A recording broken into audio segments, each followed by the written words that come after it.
Hello everybody, my name is Matt, also known as Magikarp Usefly, and welcome back to another episode of Chapter Tactics.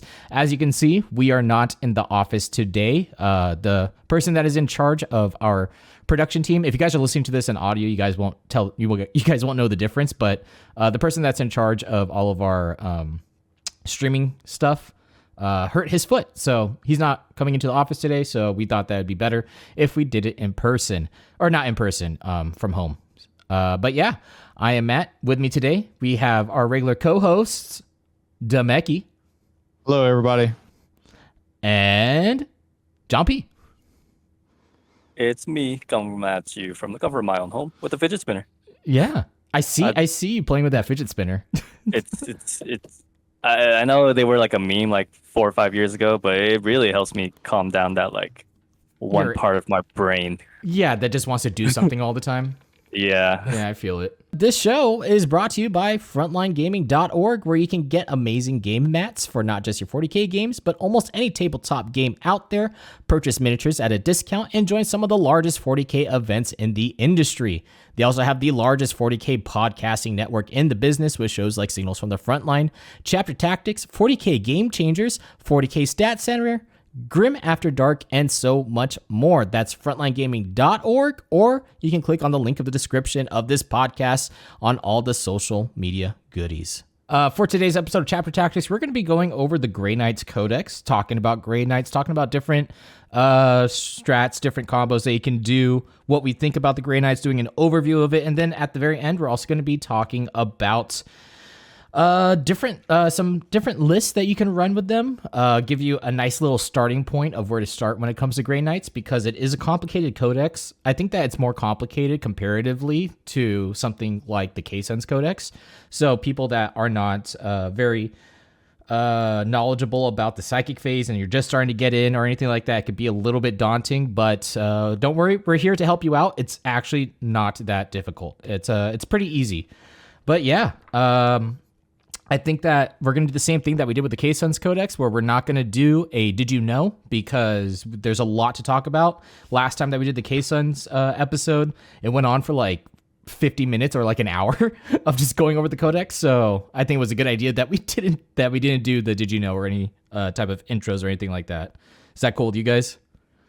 Yeah. sounds good to me. Sounds good. Sounds good. Demeki, have you read through the Codex yet? No, right? I've been browsing through it since I got home. Mm. And what about you, John P? I took a skim through it, and I've seen other people's review of it, and I kind of I've also listened to you talk about it. So you've heard me talk about it multiple times. Yeah, I also witnessed it firsthand. Yeah. It's fun. Did you guys ever witness Grey Knights in 8th edition? Oh yeah. Actually, I think we all played against this guy. This guy in the league in our pod, who played Grey Knights. This is pre-Codex, obviously, but he ran like Paladin Bomb. He had the old Astral Aim going on. He took that 10-man Paladin Blob, hit it behind big piece of terrain, and just rained fire upon us. Or at least me and Matt. I think Demeki had an answer for it, but Yeah. It was. Oh, sorry. Go ahead. No, go ahead. Oh, I was gonna say it was. I didn't know how to deal with it. It was like they were gonna shoot at me, and if I ran up on them, it's 10 paladins, so I'm not gonna kill them. So this is something like I knew it was there, and I had to just accept the fact that they were there. All right. And what about you, Demeki? Almost turn one is his paladins. Yeah. My play burst crawlers. So my plague burst crawlers. So, but I mean, like 8th edition, he also had was it like plus to smite on demons, right? Mm-hmm. So like damage plus damage. Yeah. So like he killed Mortarion. He managed to kill Mortarion, but like it was by turn 2. So like Mortarion had already done like his damage by then. Yeah. But the other problem was not everything in Death Guard has keyword demon. Yeah. So he was at a miss, because like he was like, well shit, all I can deal extra damage to is like the vehicles and Mortarion, but I can't deal extra damage to the Death Shroud or anything else. Yeah. As far as Grey Knights went for 8th edition, I've played against them a lot on TTS. And then like Grey Knights were also an army that I was thinking about getting into. And then like the Lawrence Baker build came out, and then I was like, oh, never mind. Because the Lawrence Baker build was like disgusting when it came out, where it was just like a 10-man paladin bomb bringing like old Grey Knight smite as well. It was absolutely disgusting. And that one like won a tournament, and then everyone started running Grey Knights. So I put Grey Knights on the back shelf, but I had to play against it a lot. It was very, very interesting. Grey Knights have always been an interesting army to me. But now with the 9th edition codex, their playstyle is completely different than what it was in 8th edition, which I think is pretty cool. And I feel like that this codex there's a lot that we could talk about. So I guess that's a good segue to go into talking about the 9th edition codex. I think that what we can first start off with are the different brotherhoods. The different brotherhoods, they're okay. There's some really, really good ones, and then there's some that are just not that great. Swordbearers, Rapiers, and Prescient are probably the best ones. Those are the ones that stand out to me the most. What do you guys think? I would agree. Yeah, they're all kind of bland. Obviously, Swordbearers looks. I'm a big fan of Dreadnoughts. Swordbearers looks like it'd be fun to run a bunch of Dreadnoughts and Dread Knights. And then Rapiers obviously is the hotness right now. Yeah. With a combo that Rapiers that I'm sure that you're gonna get into later on. Yeah, we could talk about it later. I like Blades of Victory. Yeah, Blades is okay. I guess we'll go over each one. So Swordbearers, they have a CP. It's 2 CP. You can add 1 to your hit roll for a Swordbearer's Psyker unit in your shooting phase, which is pretty good. This is why a lot of people like to run Dread Knights in Swordbearers, because they also have a psychic power that gives you +1 to your wound roll for any vehicle. And since Dread Knights are vehicles, they get that. So that's also really nice. And then they also have a Warlord trait that can give a vehicle a 4-up invuln. So what's interesting with Swordbearers is that you can actually get a Rhino to get a 4-up invuln, which is pretty funny. So if you get first turn, you can actually use Sanctuary and the Warlord trait to give 2 Rhinos a 4-up invuln. And so at that point, whatever's inside of that Rhino that you can also pop smoke with is probably not going to die anytime soon. I don't think that anybody wants to shoot at a Rhino ever. So giving it also a 4-up invuln is pretty cool. I'm a big fan of something like that. I don't know what it is, but I just really like using vehicles as like movement blocking, line of sight blocking, those kinds of things. Like, no one wants to shoot it. And like an impulsor. And you're making it so that they have to shoot it in order to get to you. So it's a little stress like that. Yeah, and then what's also good is that since Dread Knights naturally have a 4-up invuln now, you're never going to use it on them. But something on a Rhino that is flat to the ground, it also blocks line of sight. So you can hide stuff behind the Rhino. So you can drift it up the board with a 4-up invuln and then hide things like your strike squads that you want to get up the board, or hide things like your interceptors when you want to get up the board. And then boom, there you go. You have an LOS blocking piece of terrain basically that's pretty huge with a 4-up invuln, -1 to hit. Pretty good. I'm just imagining a Rhino just like pulling up right into the middle of the field and then Tokyo drifting, turning sideways, blocking his guys. Get out, boys. Yeah. So that's what makes Swordbearers pretty good. If you also bring Dreadnoughts with the 4-up invuln, also pretty good. So we there's a list that we'll go over later on that brings Dreadnoughts as well as Dread Knights. But yeah, so Swordbearers is good. Should we go over every single Brotherhood or just go over the key ones? Just go over the key ones. Okay. Next up, Prescient is the next best one. I think that Prescient is one of the better ones. I think that Swordbearers is a trap. A lot of people like Ward Makers, just because Ward Makers gives you the Warlord trait where if you do a psychic power that's on an unmodified roll of 8 or higher, it can't be denied. So people like that. And then it also has a psychic power that turns off auras for a unit. So I feel like that a lot of people use it, but I think that's also a trap I don't think that it provides you that much in terms of the actual game, besides turning off an aura. But if you're turning off an aura on a unit, I don't think it's as good as what the other Brotherhoods have. But yeah, so Ward Maker's not a big fan. Prescient though. Go ahead. Yeah, go ahead. Is there anything that you feel like you would need to be not denied? That would make Lore Master so important? No, I don't think so. Well, I think that people probably would pair it with the secondary that's really good.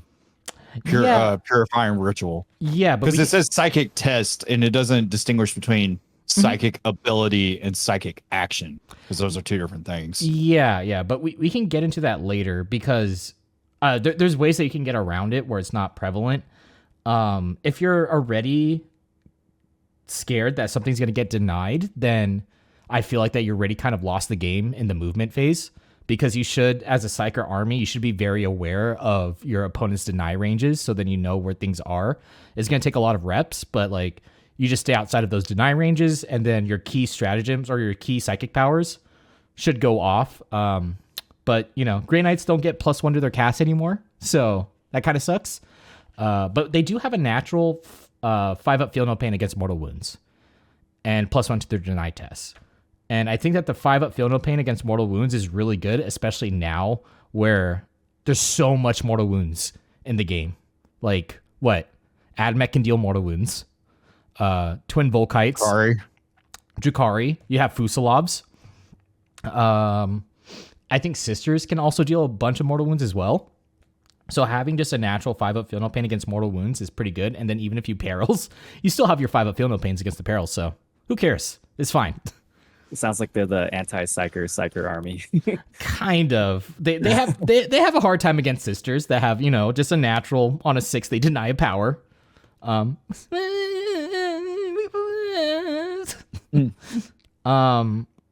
But Prescient is the next best one, like I said, or the best one, one of the best ones, one of those. Foresight, 1 CP. This is an amazing stratagem for Grey Knights. It's just literally any unit in both the shooting phase or in the fight phase can get reroll hit rolls of 1 and reroll wound rolls of 1. So you just activate it at any point, and it's just 1 CP. So pretty good, especially when you consider that a Grandmaster Nemesis Dread Knight is probably always going to be hitting and wounding on 2s. He could just get a natural reroll hit rolls of 1, reroll wound rolls of 1. So that one's really good by itself. And I think that just that stratagem alone beats out Sword Bearers. And then they have the psychic power where it's the one where if you cast it on a unit, whenever they move, advance, fall back, or charge, you roll a dice, and then on a 4 to 5, they take D3 mortal wounds, and on a 6, they suffer 3 mortal wounds. So that one's funny. Yeah, that one's pretty good. Honestly, out of the times that I've played Grey Knights, I've yet to use this psychic power. I don't think it's that great. I think you usually just take Prescient just literally for the stratagem. But it's nice to have in your pocket if you ever need it. And then they have the Warlord trait Divination. This one's a psychic action, Warp Charge 6. If completed, you gain 1 CP. It's okay. Like, on average, you're probably going to get about like 3 CP back. Which, honestly, I don't know if that's worth spending a CP to give this Warlord trait to somebody. Especially if it's something that can also fail. And then the model can also die. So, I honestly don't think it's that worth it. What do you guys think? Well, the other problem with psychic actions, too, is that you can't cast anything else. No. So the psychic action just eats up everything. Yeah. So it would have to be on a unit that you don't care if they're going to be casting like a Dominus Discipline spell or anything like that. It's just a throwaway unit, basically. So you'd probably put it on something like a Tech Marine, or maybe on your Chaplain that doesn't really care about psychic powers. His one job is to generate your CP. Yeah. Your one job, you give a CP. If you don't give a CP, you're LVP. Give me that CP so I can use Transhuman. Yeah. The last time I played, I ran a Prescient detachment, and I was using Divination, every single I immediately went down to 0 CP very quickly. Grey Knights are so CP hungry, so that's why people like to take divination because it generates actual CP when you're CP hungry. But every time it was my turn, 0 CP, started my turn, I get 1 CP. I used divination, 2 CP, and then I would spend those 2 CP every single turn. So it was just constantly at 0, just using 2 CP every turn. So it's okay. And then we have Rapiers. Rapiers is the next Brotherhood that a lot of people like. This one is jam-packed with really good stuff. 1 CP, you get exploding hit rolls of 6s. And then you also have their Psychic Power Symphonic Strike, which gives you +1 to your attack characteristic. And then you also have your Warlord trait that lets you do advance and charge on your Warlord.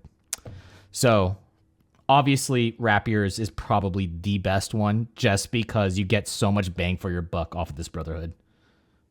What do you guys think? Rapiers. It looks like this is the one where like I looked at all three and we're like, yeah. This is the these one. Are all good. Yeah, these are all good. Mm-hmm. Yeah. Mm-hmm. I agree with that. What do you think, Demeki? Yeah, out of all the ones that I looked at so far, this I feel like is the more tournament worthy out of all of them, since you're going to be going against all comers anyways. Yeah. So I feel like this is mainly geared towards all comers list. It is very melee focused though. So you're going to be losing a little bit on firepower. Yeah, but Grey Knights have a way to do it. With Grey Knights, you're probably going to be running double detachment, where you're running Rapiers and Prescient. There is a lot of speculation on whether or not running a double detachment is worth it with the amount of CP that you have to spend, because you have to spend a lot of CP pregame, and then on top of that, you're taking another 2 CP away from running a patrol.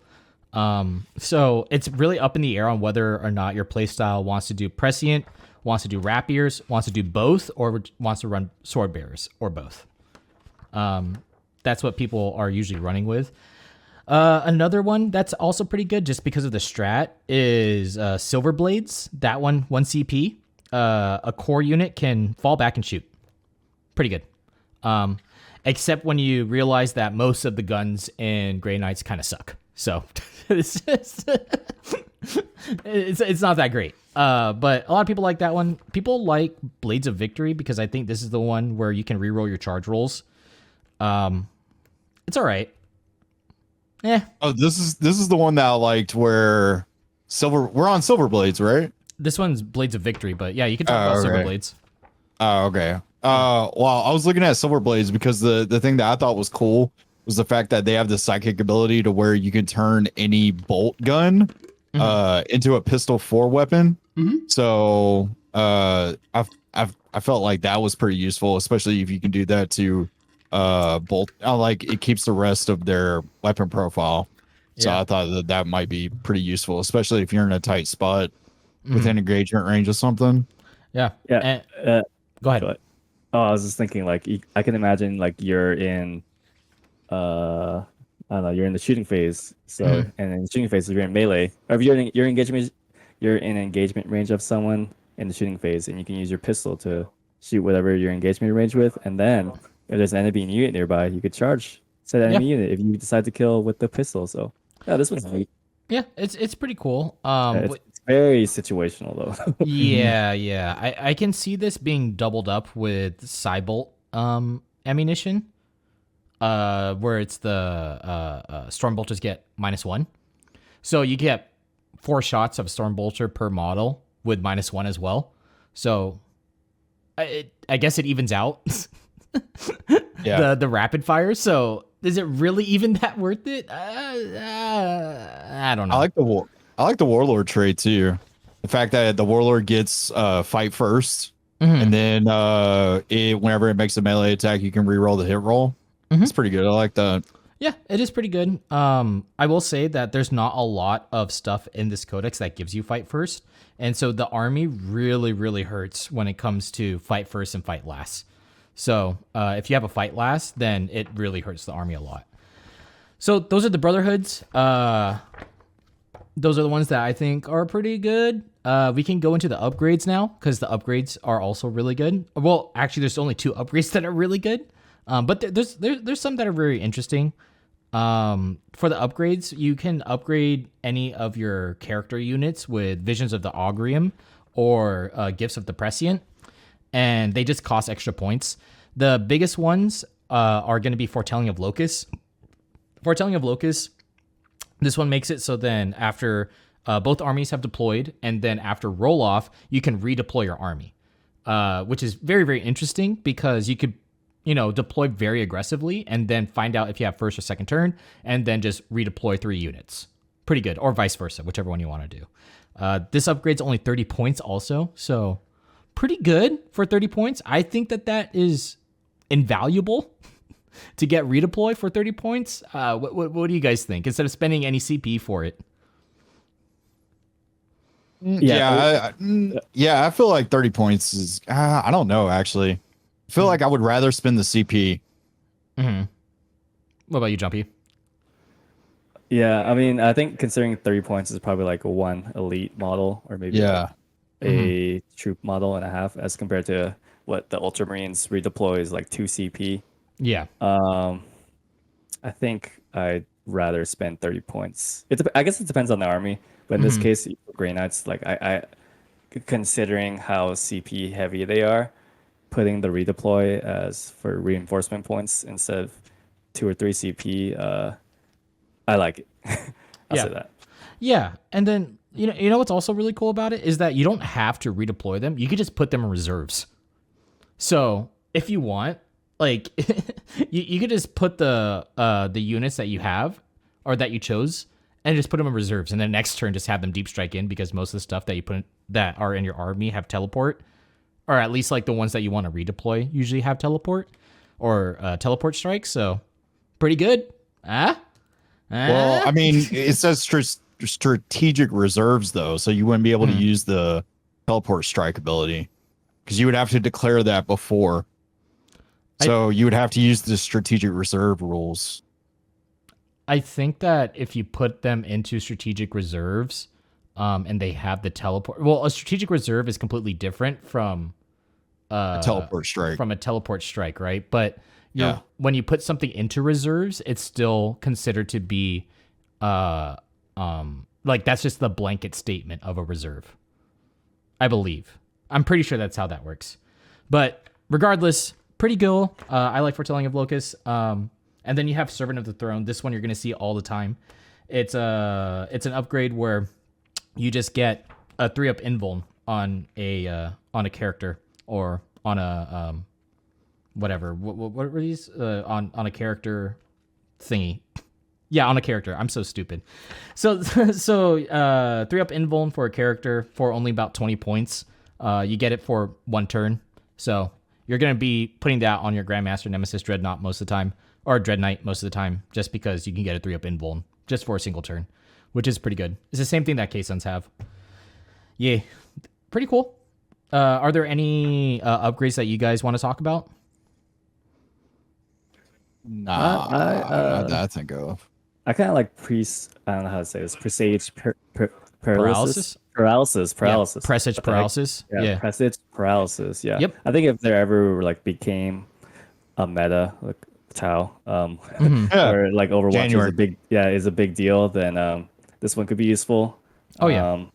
Augury of Aggression is also pretty good. Is like a nice little back pocket to have. Like if your opponent is like maybe deep striking in that Lictor for retrieve Octarius data. You can just Overwatch him when he enters, and they don't get those points. Yeah, that one's the Omen of Incursion, I think, for the reinforcements one. Yeah, for Deep Strike. Yeah, that one's also really good. And what's cool about Omen of Incursion is that it's literally Auspex scan for your entire army. So never mind. Yeah, Omen of Incursion. Yeah, my bad. Never mind. Yeah. So like that one, you don't have to spend any CP for it. You just have to pay the 30. It's 30 points, but 30 points to where your entire army can do Auspex scan. Pretty good. Augury of Aggression is the 4-up Overwatch, which I also think is fine. especially on something like a Dread Knight. And then Presence Paralysis turns off Overwatch, which is also really good. There's a lot of cool upgrades in here, but Foretelling and Servant of the Throne is what you're going to see a lot of. Also, Gem of Inoktu is pretty cool. That one gives you add 2 to your psychic test once per battle. So if you really, really need a psychic test to go off, something like Gate of Infinity, which has a warp charge value of 7, it can be pretty good. One that I think is really funny is Temporal Bombs. That one is you just pick a terrain piece, and then the first time a unit goes onto it, on a 2-up, they just suffer D3 mortal wounds. It's 15 points. Would you pay 15 points for a free D3 mortal wounds? Yeah. It's pretty funny. I'll say that. Like your opponent's just mind gaming the whole time. Like, oh my god, is it this one? No, it's just D3 mortal wounds, man. But it's just it would just suck if it's like you spend 15 points and you only deal 1 mortal wound. It's like nah. I want to. Yeah, go ahead. I was gonna say. I mean, just considering your army is like everyone can smite. Like, like efficiency, it's not really worth, but it's pretty funny. Yeah, it's funny. So those are the upgrades that are good. Over to the stratagems. They're okay. There's a couple that are pretty good. I'm just going to go over the ones that I think are pretty good. Shield of Humanity is amazing, and Exemplar of the Silver Host. So Exemplar lets your Grey Knight's character get so Exemplar of the Silver Host gives you an extra relic, right? So that's your relic battery, right? And then Shield of Humanity lets your Warlord get another Warlord trait. So you can run 2 Warlord traits on somebody, which is what you're going to be using in order to give something like your Grandmaster Nemesis Dread Knight 2 Warlord traits. I say Grandmaster Nemesis Dread Knight because he's like the staple unit in the new codex. He's just amazing. Those are your upgrade stratagems. After that, you have Psychic Onslaught, 1 CP, increase the strength and armor pen for your side weapons when it comes to shooting. So that one's pretty good. Most of your side weapons are strength 8, -2, 2 damage. So you can bump it up to strength 9, -3, 2 damage. Or if you're using something like your Gatling cannon, that one would be strength 6, -2, 1 damage. So that one's pretty good. Steel Heart, you're never going to use because no one's going to bring Terminators. Psychic Channeling, you're going to be spending this every single turn, so then you can get 3d6 on a psychic test, just because you have some pretty hard psychic or not hard, but they don't go off as reliably as you would like to. Gate of Infinity is probably the biggest one, where it's warp charge 7. So spending 1 CP to have 3 dice to roll for it, I think, is invaluable. So you're probably always going to use it on that if you're looking at doing Gate of Infinity.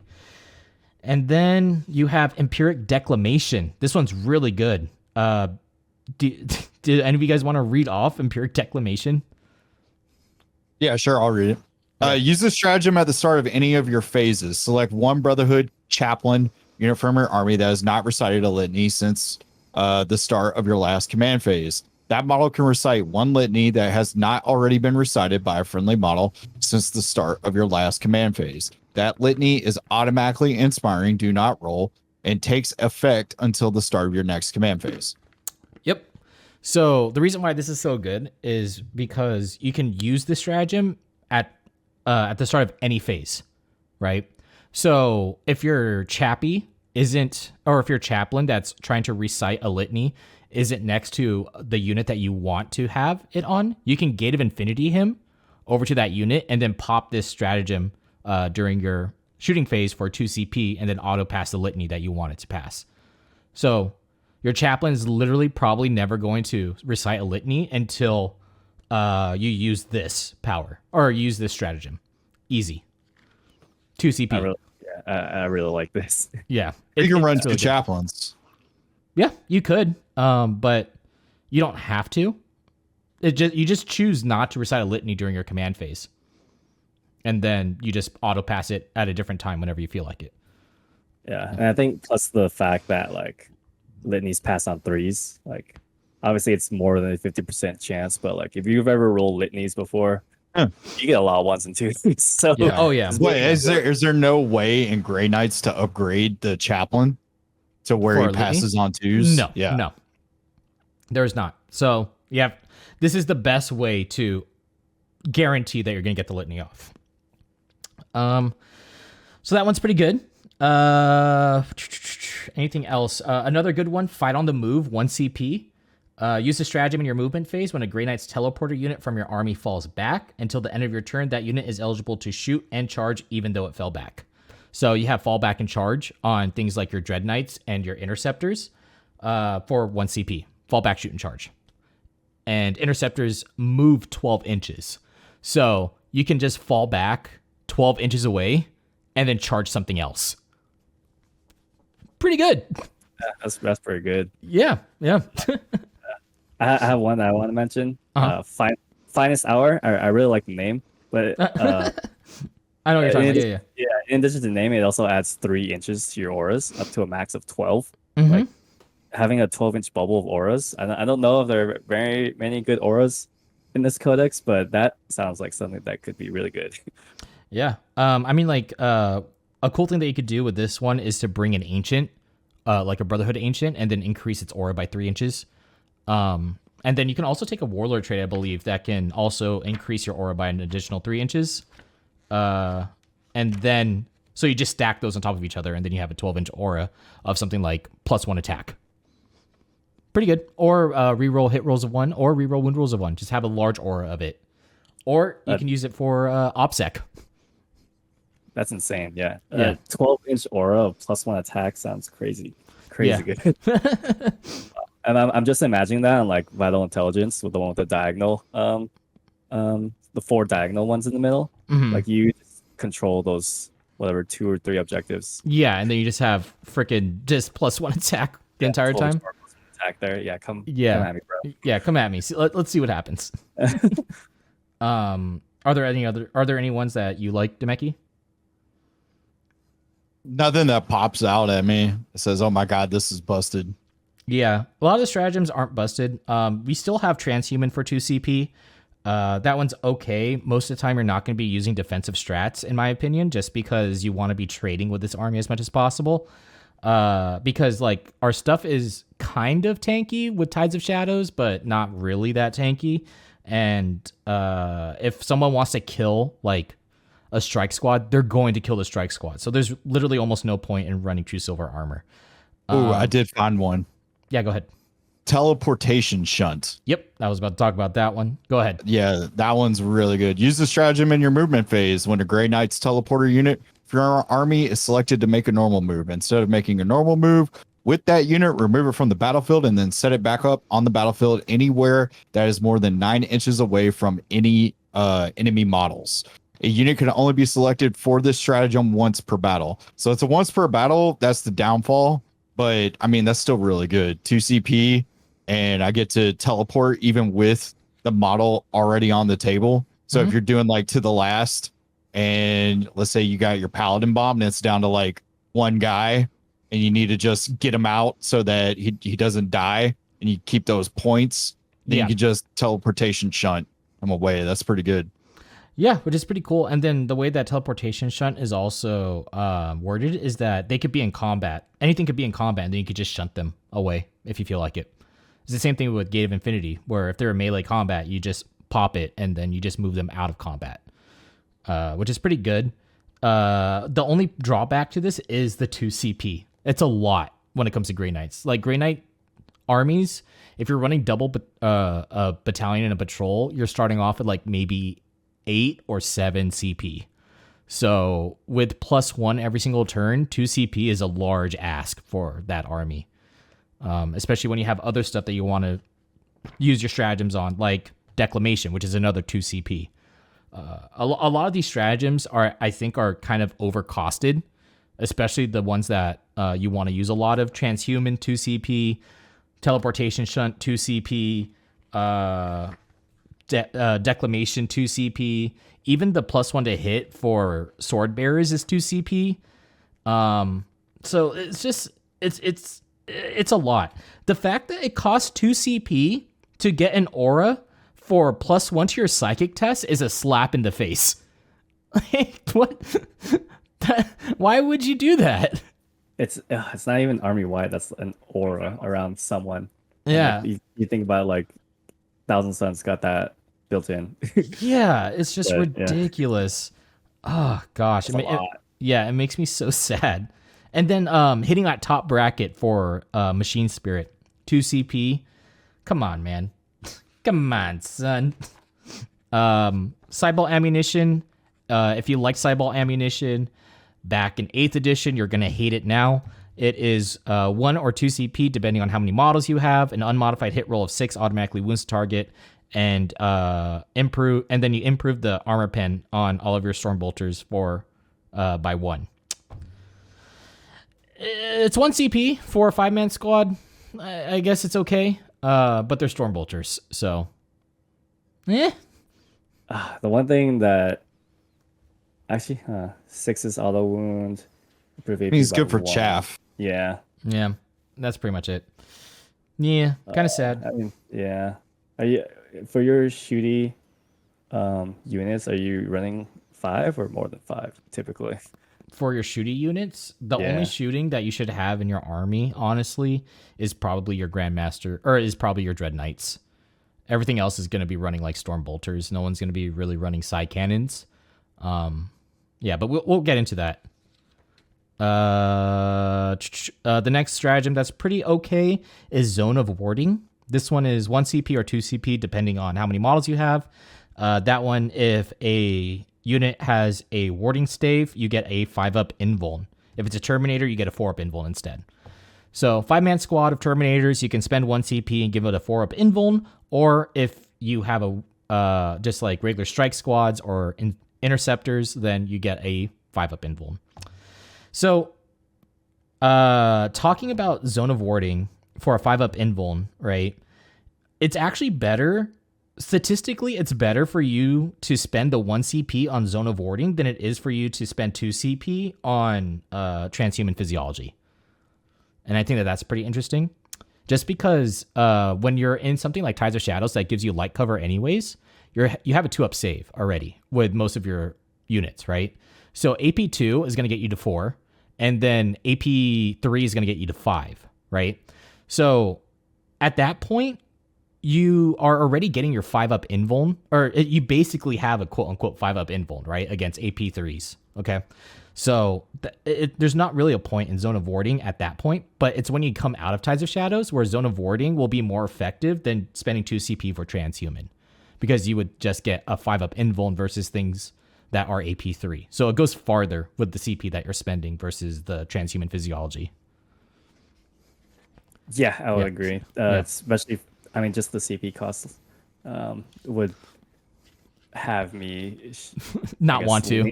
Lean more towards Zone of Warding. Like, yeah, I mean, I'd be okay with saving on 5s. Yeah, like I mean, plus, like, there's I guess it's not many things that are AP3. If they are AP3, the chances are they spent something for it. Mm-hmm, So mm-hmm. yeah. So it's not really that worth it, in my opinion. Yeah. Okay, moving on. Let's go over to the Relics. Relics, Fury of Deimos is actually pretty good. It's a combat relic. It's a weapon, so you can give it on something that has a 2-up to a 2-up ballistic skill, right? This one, it replaces your master-crafted Stormbolters with 24-inch range, rapid fire 3, strength 5, -2, 2 damage. That's pretty good on something that's a Terminator. That's 6 shots. Yeah. I saw that gun and I thought it was pretty good. Yeah. I also like the Soul Glaive, just because it gives you reroll hit and win rolls. Mm-hmm. Yeah, Soul Glaive's okay. It's weird. The weapons for these relics are actually pretty good. Like, Yeah. usually other codexes, the weapons are not that good. great. Yeah. Yeah. But I'm pretty impressed with these ones. Yeah, the weapons are good. The only problem is just that you have to spend so much CP, and like I said, Grey Knights are very CP hungry. So like at most you want to take just like 2 relics, maybe 3.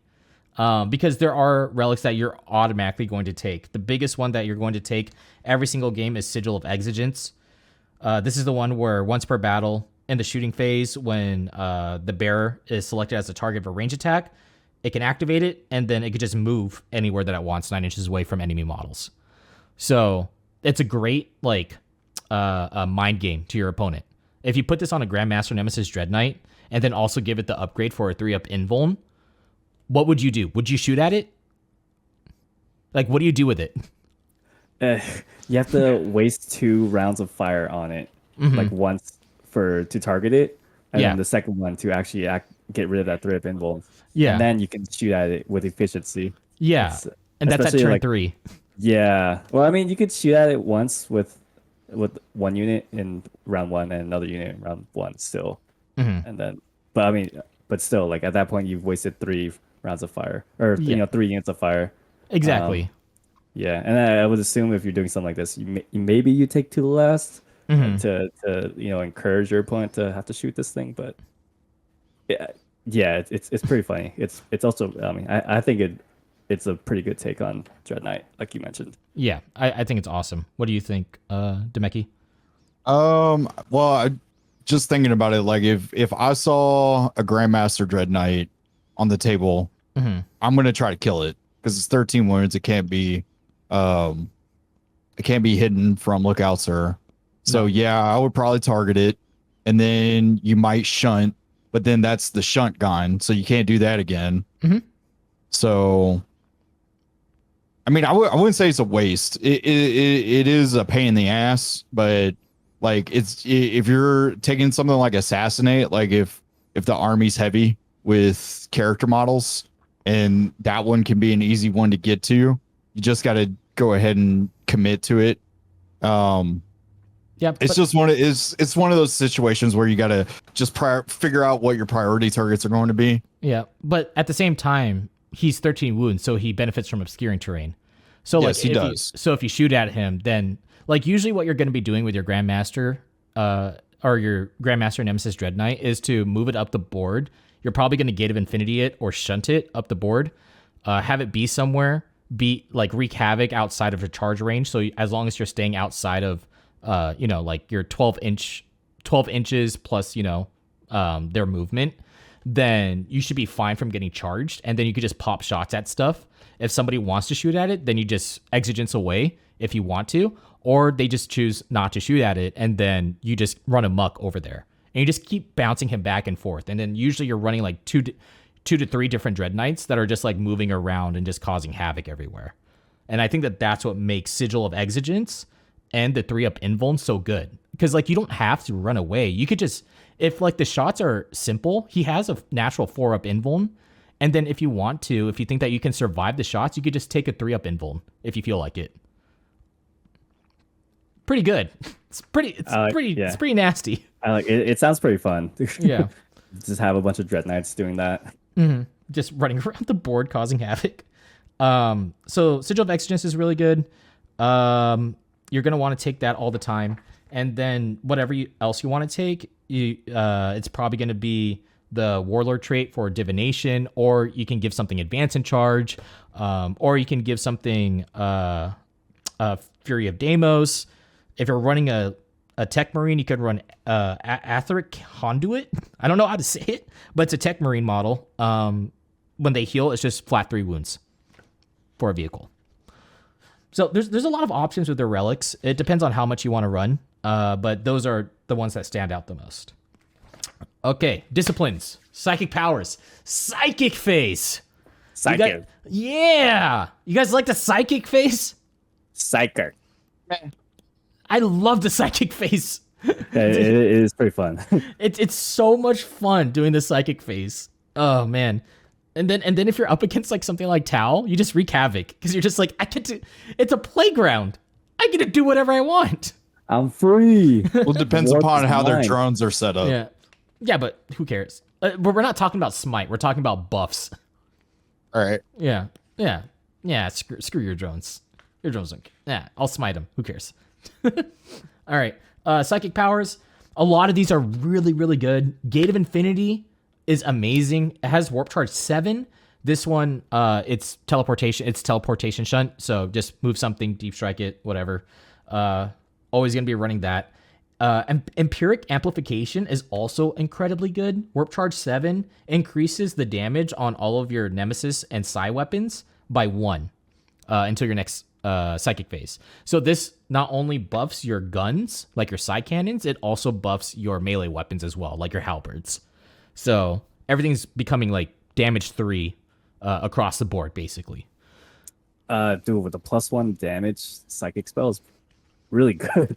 Yeah. And then you can also pop the stratagem to give it +1 AP and +1 strength. So even better, right? And then if you're in sword bearers, if you want, you can get +1 to wound. Huh? Damage 3. +1 attack. Yeah. It's pretty good. Empiric Amplification, you want to use that as much as you can most of the time. Sanctuary is the one where you get a 4-up invuln. Vortex of Doom is Witchfire. This one's Warp Charge 7. If casted, enemy unit within 12, you pick an enemy unit within 12 that's the closest, invisible, and deal 2d3 mortal wounds, and then everything that's around it within 3 inches takes a mortal wound as well. Pretty good. I didn't even talk about... Oh, no, we'll go back. Vortex of Doom, pretty good. Warp Charge 7 is kind of high. This is what I was saying earlier, where our warp charges are kind of high. 7. You know, a 7-inch charge, that's like the average, right? When you roll a charge roll. So it's the same thing when it comes to a psychic test. You know, the average amount that you're going to get is a 7. So you just pick one of those 3 that you definitely want to cast, and then you just roll 3d6 for 1 CP. Yeah. Or Gem of Noctu, one of them. Warp Shaping is the one where you can change your tide. And then Ghostly Bonds, garbage. We're not even going to talk about it. Okay. Onto the Sanctic Discipline. All of these can be casted multiple times with +1. So it's like acting like Smite, right? So if everybody has access to Purifying Flame, everybody can cast Purifying Flame as long as it's +1, right? Okay, and that's only the Discipline, not the Dominus? Not the Dominus. Dominus you can only cast once. Sanctic you can cast multiple times. Also, it's good to know that if you're inside of that Brotherhood, or whatever Brotherhood you choose, you get access to... Every single Psyker knows those Brotherhood, that Brotherhood psychic power. Okay? So you can double up on things. You can spend 1 CP in order to cast another psychic power. So you can do something like cast Rapiers psychic power Symphonic Strike, and then also cast Hammerhand to reroll your wound rolls on a unit. So that's good. Most of these are blessings. If it's a blessing, which is very different, you no longer cast stuff onto people, you're casting stuff onto yourself, which is very different than a lot of other armies. Like Hammerhand, you can only cast on yourself. That one is reroll your wound roll. Amazing. One of the best. It's the best psychic power that this book has access to. This one's on a 5? Yeah, it starts Well, off on Warp Charge 5. I think most of these are going to be low, right? Because you're going to be able to cast these multiple times. Like, Yeah. I don't think there's any above a 6. Armored Resilience is a 6. Astral And Aim's a 6. Castigation is a 6. Astral Aim is garbage now. It's really bad. It's just you get to reroll 1 hit roll, and then your opponent doesn't receive the benefits of cover. So you went from ignoring line of sight to this. Yeah, it's really bad. Purge Soul, also really bad. I'm not even going to talk about Purge Soul. It's really bad. I feel like in the world of 9th, where there's so much terrain, old Astral Aim would have Broke the game. Oh, yeah. It would have broke the game. So, yeah. Yeah. Hammerhand lets you reroll your wound rolls. Not just fails, just the entire wound roll, whatever you want to reroll. Purifying Flame. This one is Warp Charge of 5. Any enemy unit within, or you select an enemy unit within 9 inches or the closest one, and they take 3 mortal wounds. If the psychic test is 11 or more, then they take D3 plus 3 mortal wounds. This one can be casted multiple times. If you're running purifiers, they get +1 to its cast. So, pretty good. There's some pretty cool lists out there with running like 2 purifier squads, just smiting stuff with Purifying Flame. How common is it that you're going to be within 9 inches to get this one off? Not really, but you can spend a CP in order to increase the range of a psychic power by, I believe it's 6 inches. So, instead of 9 inches away, then it becomes 15 inches. Okay, yeah, that makes this one a lot better because 9 inches is really close. Yeah, like you can't deep strike in and then cast it, which sucks because you have to be outside of 9, so you can't cast it. You'd have to spend a CP in order to increase it to 15 and then cast it. If you're looking to deep strike. Armored Resilience, warp charge value of 6. I actually like this one. It just adds 1 to your armor saving throws for a unit. Ties of Shadows gives you +1 or gives you light cover. This one gives you +1 to your save characteristic. So on some units like Paladins, they can get +2 to their save. That's kind of nuts. Yeah, and then Paladins are naturally a 2, right? So you can bring them to a 0. Yep. So you would need at least 3 to bring them to a 3. Yeah. At least AP 3. Nice. It's pretty ridiculous. But their Dreadnoughts also have access to Armored Resilience. So then a Dreadnought that has a 3-up save gets a 2-up save in Tides of Shadows, and then you get this for +1, and then they have a 2-up +1 save.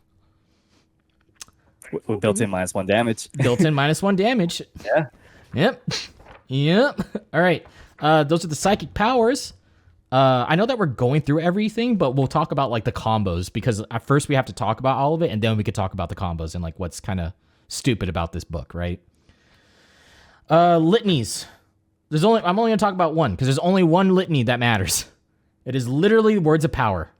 Words of Power is a broken litany. This thing is disgusting. This one is select 1 friendly Grey Knight's core or Grey Knight's character unit within 6 inches.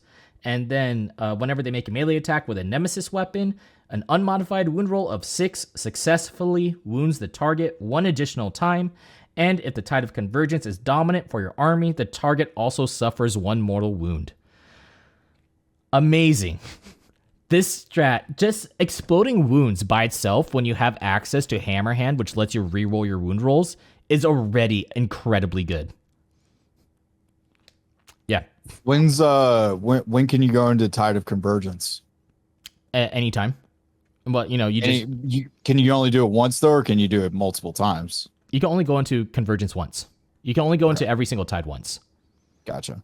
Yeah, but can you stay in Convergence more than once? You stay in, for more than 1 turns? Yeah. Okay, so you would just stay in Convergence. Yeah, once you go into Convergence, then you just stay in there, and then you're good to go. But yeah, this thing is absolutely disgusting. Considering that a lot of your units, like your Nemesis Dread Knights, have Hammerhand naturally. They already know Hammerhand. Your strike squads already know Hammerhand. So your interceptors don't know Hammerhand, but Words of Power, even on interceptors, is good because you're still getting those exploding wound rolls that still deal mortal wounds. This is crazy. Yeah, this is really good. Fishing. I've seen the Exploding Sixes build go off with full rerolls, and I know how powerful it can be. So I really see the power. This is gonna be really good. Yeah, and then when you attach this onto something like Rapiers, where you get +1 to your attack roll, or you get +1 attacks, and then you can also spend a strat in order to give it, Exploding Sixes or whatever. You add all that together. If you have if you're doing 21 attacks on average, you're dealing with the full combo. You're dealing like 13 mortal wounds and then making them take 24 saves. Because like if you get 6 sixes, that becomes 12 wounds on top of the stuff that you already rolled, right? And then that's 12 mortal wounds. That's crazy. Yeah. Yeah. How soon until this one's FAQ to cap the mortal wounds? Yeah, right. If they can cap the mortal wounds, and I'm fine with it. It's literally the wounds that I think is incredibly good. Yeah, exploding wounds on top of mortal wounds is Yep. Okay, so litanies, everything else garbage. All the other litanies are bad. If it wasn't for Words of Power, I wouldn't even take Chaplain. Warlord traits, first to the fray, very, very good. Add 1 to advanced and charge rolls made for the Warlord, and whenever a unit charges the unit that your Warlord is in made a charge move against, then they get +1 to their charge as well. So you're looking for an 8 out of Deep Strike in order to charge, with a reroll as well inside of Tide of Celerity that 1s and 2s become 3s in your charge rolls. You have like about an 85% chance to make that charge with First to the Fray and Tides of Celerity with your Warlord. So pretty good. Regardless, it's just really good just because of +1 to your advance and charge rolls. Psychic Epitome, also pretty good. This one, you usually take this on something like a Librarian, where you get an additional mortal wound on anything that you deal mortal wounds to in the Psychic phase. So something like, what's it called? Purifying Flame. Instead of 3 flat mortal wounds, it becomes 4 flat mortal wounds. Vortex of Doom, 2d3, it becomes 2d3 +1. Smite, d3 +1. So you can make a Librarian become just a mortal wound bomb, drop them off somebody, and then just on average just deal 11 mortal wounds to stuff. Pretty cool. That's fun. How much is Librarian? Like 110. Just nice. Drop 11 mortal wounds. Yeah. But it's only Witchfire, so it actually doesn't. It doesn't count on smites, but still, like 11 mortal wounds on average. It's pretty good. Unyielding Anvil. This is an aura where within 6 inches of something you get OBSEC. Good. It's good. Yeah. Given something like what are they? The Interceptors? Yeah, the Interceptors OBSEC. Yeah, give something like the Interceptors OBSEC. Yeah. Mm. If you put this on Grandmaster Nemesis Dread Knight, you just give him OBSEC. So he just goes on to it. If he matches OBSEC with somebody, or like somebody doesn't have OBSEC, it's just like, I control this objective now. It's mine. Yeah, here we go, boys. So Unyielding Anvil, incredibly good. Usually you're going to see Unyielding Anvil all the time and First to the Fray all the time. I also like Hammer of Righteousness. This one makes it so then whenever your Warlord makes a charge move, is charged, or performs a heroic intervention, you get +1 to your wound roll. Yep. Blood Angels. Yep. Blood Angels. Considering that, we'll talk about it. Okay. Because I want to get through all this stuff so then I could talk about all the freaking combos that you can do that are cool. Okay. Next up, we have chapter approved rules. These are all of your secondaries. These secondaries, only one, in my opinion, is really good. Teleport Assault is kind of good. So I guess we'll go over these. Purge the enemy, destroy the demon. You're only going to take it if you are fighting a demon, like Chaos Demons. That's it. No Mercy, no Respite. You have Teleport Assault. This one, you score 3 points at the end of the battle round. If one or more units were destroyed by a Grey Knights model that was set up using Teleport Strike, the Teleportation Shunt stratagem, or Gate of Infinity. It's like a better grind them down, in my opinion. Yeah, but I'm not a fan of this one. It's it forces you to kind of play in a specific way that maybe might put you out of position. But I mean, I can see value in it. But yeah, I personally don't like it. Yeah, I'm not a big fan of it. Purifying Ritual, broken. This is an amazing secondary. If you're playing Grey Knights, always run this secondary. It is so good. Even on a 4 objective map, it's still really, really good. This one, it's a Warp Charge 5. In your Psychic phase, this action can be performed by any number of units in your army. In your Psychic phase, if a Grey Knight Psyker unit from your army is within 3 inches of an objective marker, so if you're playing with like neoprene mats, you just toe in, it can attempt to purify it by performing the Psychic action. Each objective marker cannot be purified more than once in the same turn. So you go up, and then you go onto an objective marker, and then if you purify 1, you get 1 point. If you purify 2 objectives, you get 2 points. If you purify 3, you get 4 points. And if you purify 4, you get 6 points. Insane. It's so good. And oh yeah, go ahead. I was gonna say, like, imagine you get turn 1 on something that has like 5 or 6 objectives. You just walk onto the objectives. You get like a free 6 points turn 1. Yeah, it's disgusting. And I think the thing that breaks it is that the warp charge never goes up in value. So everything is just always warp. So it's always just warp charge 5. And since everything is a psyker, you just go up to an objective, warp charge 5. Does it go off? It does. Okay, I get a point. Like, it's so good. You always run this one. It is so broken. What do you think, Demeki? I mean, it is good. I'm wondering if it's gonna get FAQ'd because it is that good. But the drawback too, though, is that if you put yourself in a situation to where you need those points, and you didn't put like an infantry unit or something that can throw away a psychic action on it, then you're gonna lose out on your psychic abilities. Yeah, but like most of the time, I don't know what psychic power. Like, you have so much throwaway units. Like a Nemesis Dread Knight has access to Hammer Hand. It's not always going to be in combat. You just drop it on an objective. You don't have to control it. You just have to toe in on it. And then after that, you just pop it for Warp Charge 5. Easy. You're not going to be... You know what I mean? Like, you have so many units and psychers in this army that could just cast this and not care that they didn't cast, like, their Sanctic Discipline. You know, like, your main casters are going to be casting Dominus Disciplines, which is like your buffs, like Sanctuary, not Astral Aim, Sanctuary, Gate of Infinity, Vortex, or what's that, Warp Shaping or something like that. They're the only ones. Those are the only ones that you really care about. Everything else is just an addition. You know what I mean? So like, I don't know. I think it's incredibly good. Yeah. Cool. There we go. That's all the stuff. And now we have the tides. You guys want to talk about these tides? You guys want to go over them? Which ones do you guys like? Yeah, I mean, there's like 4 or 5, right? We Yeah, go over yeah. tides. Let's go. Who wants to start?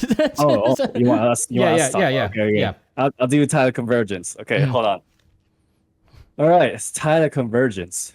When this tide is dominant for your army, you add 6 inches to the range characteristic of side weapons that models in this unit are equipped with, and each time a model in this unit makes a melee attack with a nemesis weapon, an unmodified wound roll of 6. Oh my god. The target suffers 1 mortal wound in addition to any normal damage. Wow. Yeah. I mean, this is the one that you said was part of the big combo, so I'm not surprised. Do you want to talk about Tide of Celerity? Or do you guys want... What do you guys think about Tide of Convergence, I guess? I really like this one. Yeah. It's really good. I mean, like, you have Hammer Hand.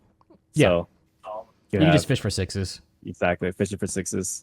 Pretty easy. And the important part is that it's a mortal wound in addition to any normal damage. So it's the same thing as, what's it called? Words of Power. So that one, 12 wounds in addition to the mortal wounds. Pretty good. Yeah. Yeah, I mean, I feel like you get rid of that top bullet, and this one still would be really good. Yeah. Demeki, do you want to talk about Tide of Celerity? Yeah, Tide of Celerity. While Tide of Celerity is dominant for your army, each time an advance roll is made for this unit, treat a dice roll of 1-2 as a 3 instead. Each time a charge roll is made for this unit, treat each dice roll of 1-2 as a 3 instead. I like this one a lot. I think this is really good.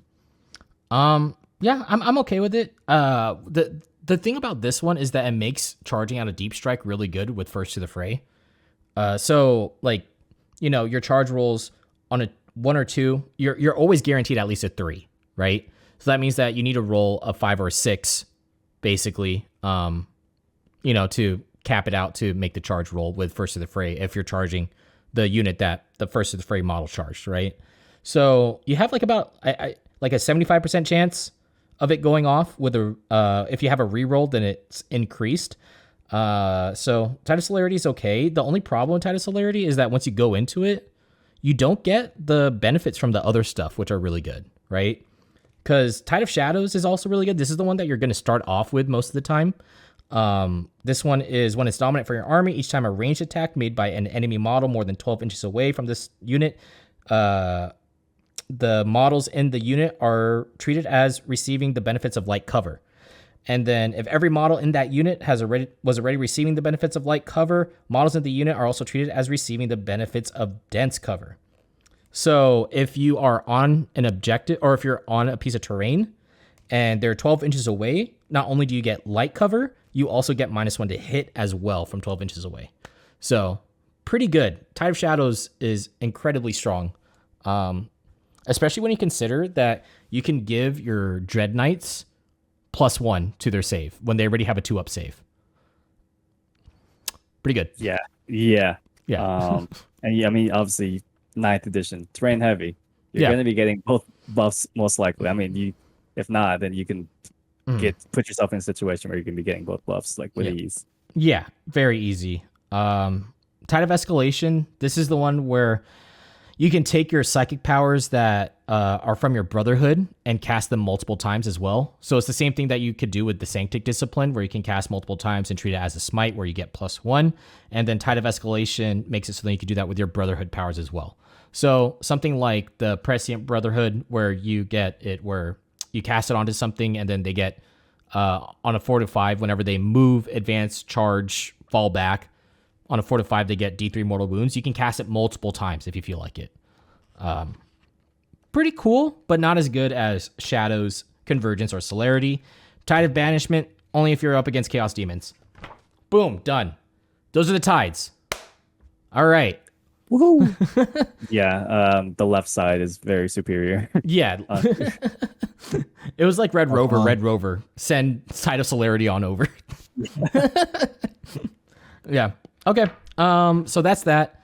Well, how do you guys want to do this? Do you guys want to talk about different combos you can do? You guys want to talk about the different units that you're going to see, different lists that you guys are going to see?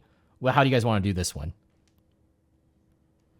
How about let's do like lists and then like combos with the lists. Is that something like you'd be ready to show off to us? Yeah, I can definitely do that. We'll open up Battle Scribe right here. Boom. Here's what we got. This is one of the lists that we have. Hold on. Let me do the standard one first before we go with this one. Okay. All right. So we'll look at this one real quick. When it comes to Grey Knights, this is probably going to be the best thing that you're going to see, or like your standard list. If you guys are listening to this, just the audio version, I'll put a link. We'll put a link in the description for the different types of lists that you can run. This is a list where it runs a patrol, double patrol detachment. Okay. Do you guys want me to share this with you guys? Here. I can see it. Oh, okay. So this one runs Brotherhood, a Chaplain, and then also runs Drago. You're always going to run Drago. Drago is like the key unit in this army, just because, or one of the key units in this army, because he naturally casts 2 and then he knows 3. So he's going to be the guy that's going to be casting most of your Dominus disciplines. That's your Gate of Infinity, your Sanctuaries, and your Warp Shaping. And that's pretty much it. Plus he also is pretty strong in combat. His combat is kind of nasty. He hits on 2s, and then his weapon is where's his weapon? It deals 3 damage, +4 strength, -4 AP. Pretty good. Yeah, that just burns through like a Gravis armor guy. Because yeah, you think about an aggressor is 3 wounds. Yeah, that's a dead Gravis armor. Yeah. On top of that, he's got a 3-up invuln. Yeah, he has naturally a 3-up invuln. So, guy will destroy almost anything. Brotherhood Chaplain. You want to run the Brotherhood Chaplain just because of Words of Power. Usually you're going to see him with Unyielding Anvil, but you might see it swapped out every once in a while for something else. You're going to be taking Foretelling of Locust because you want the redeploy. And then his Dominus Discipline doesn't really matter. This is like what I said before, where the Dominus Discipline, like, there's some cool stuff in there, but like, do you really care about it that much? You know, so you can just have him also be a Psychic Action Monkey if you need to. If he's on an objective, you can have him perform the Purifying Ritual. Just gonna clean up this floor real quick. After that, you have some Strike Squads. This is a different variation of it. You can, like, the core of this isn't the Strike Squad, actually. It's actually the Interceptors. You can get rid of Strike Squads and tech in whatever you want. into it, but usually what you're going to be seeing is doing a lot of combat squatting. So if you run just a regular strike squad, everything's going to have halberds. You can run something like a warding stave, but a warding stave, like I said, it's all up to preference on whether you want it or not for you to pop the 1 CP to do a warding zone. So it's not necessary unless you really want to, but it doesn't matter because they're free. Halberds are free. Falchions are free. And and your swords are free. And then warding staves are free. They're literally all free. So it doesn't matter. I mean, they're free because they bumped up their points a little bit, but who cares? 110 points for a strike squad. Very, very easy. And then you're going to combat squad a lot of interceptors. Interceptors have 12-inch move that is basically flip belt. So since you are running, so these are going to be the guys that are going to go up to different objectives and then do their psychic actions, basically. And then since you're combat squatting, you don't really care too much about your leadership, because most of the time you want to trade with Grey Knights. You're not that tanky. You can be tanky, but it's not necessary. You're mostly going to be trading back and forth because you're giving up free 50 points with the Boar the Witch, so it doesn't matter, right? As long as you get Purifying Ritual off and you just keep doing that and just keep working on your secondaries, then you're fine. And yeah, so you don't really care about leadership. Who cares? You lose in an Interceptor squad. Who cares? Because you have your patrol detachment. This one can be prescient or it can be sword bearers. I enjoy prescient, but sword bearers also works. This one is going to run you like 2 Dread Knights and then a Grandmaster Nemesis Dread Knight. The Grandmaster Nemesis Dread Knight is the one that's going to be an exemplar. So he's going to have Vortex. He's going to have Amplification for the +1 damage. He's going to be running first to the fray and then probably a Hammer of Righteousness or whatever you want, but usually first to the fray. You're going to run a strike squad, again, to fill out the patrol, put them in halberds, and then run some interceptors. And then your Dread Knights are going to have your Nemesis Greatsword, your silencers, your heavy side cannons, all that stuff. And you run servitors to hold backfield objectives or be action monkeys when it comes to Rod. So yeah, that's that list. Boom. You get like about 25 interceptors in there. Probably like you can run 20 strike squads, and then you have everything else to buff everything. Yeah. There you go. That's one. What do you guys think? I like it. I mean, it's got there's a lot of fast moving threats, and I think that's, I was naming the game. Yeah. Yeah. All right. That's the end of this episode of Chapter Tactics. Thank you guys for checking this out. We will be back again next week at 6 p.m. Pacific Standard Time. And yeah, if you guys want to help support Chapter Tactics, you guys can go ahead and head on over to patreon.com/Chapter Tactics and support the show that way. With that, we will see you guys.